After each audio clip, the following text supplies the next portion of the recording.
我最中意嘅巴士路線係九巴98T同埋九巴42M。我當然最中意嘅頻道係光的巴士迷啦。點解我要開頻道呢？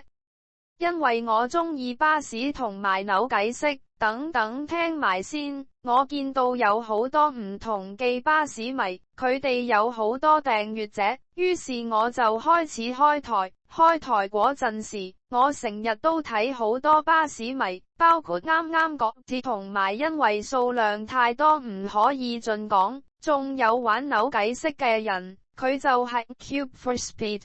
反正題先，如果你仲想我玩啲乜嘢遊戲，就快啲去貼文選一個遊戲，或者同我講都可以，影片評論區都可以。我個人最喜歡遊戲就係港鐵同埋巴士遊戲，如果有興趣可以睇下我其他影片，希望你哋睇得開心。首先我哋多謝所有人支持，希望大家多多關照，多謝大家令到我有21訂閱者。